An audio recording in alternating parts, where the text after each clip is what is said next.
6 মাসের কাছাকাছি। এই সময়ে সে একজন উপদেষ্টা এই শহীদ পরিবারের সাথে সাক্ষাৎ করেছে। এখনো পর্যন্ত সেই লাশ, ওই শহীদ ভাইয়ের লাশ চিহ্নিত করতে পারে নাই কোন কবরে, কোথায় তাকে কবর দেওয়া হয়েছে।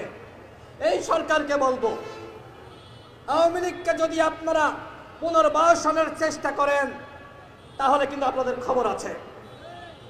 আওয়ামী লীগকে নিষিদ্ধ করতে হবে।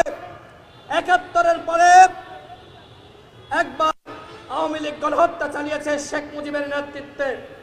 ২৬ সালে আওয়ামী লীগ দ্বিতীয় গণহত্যা চালিয়েছে শেখ হাসিনার নেতৃত্বে।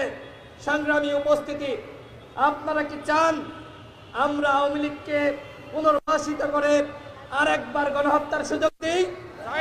আপনারা চান? আওয়ামী লীগকে অবশ্যই নিষিদ্ধ করতে হবে। কোনো লুতুপুতু খেলা আমরা মানব না। কথা একটাই, আওয়ামী লীগ গণহত্যা চালিয়েছে, ওরা বাংলাদেশে কোনো নির্বাচনে অংশ নিতে পারবে না। আওয়ামী লীগ গণহত্যা চালিয়েছে, ওদেরকে অবশ্যই নিষিদ্ধ করতে হবে। আমি বাংলাদেশের প্রত্যেকটি রাজনৈতিক দলকে বলবো, বিএনপি, জামাত এবং অন্যান্য রাজনৈতিক দল, ইসলামিক দল, বাম সংগঠনগুলো এবং আমাদের দল গণ অধিকার পরিষদ, আমি সকলকে বলবো আওয়ামী লীগকে কোনোভাবেই সুযোগ দেওয়া যাবে না।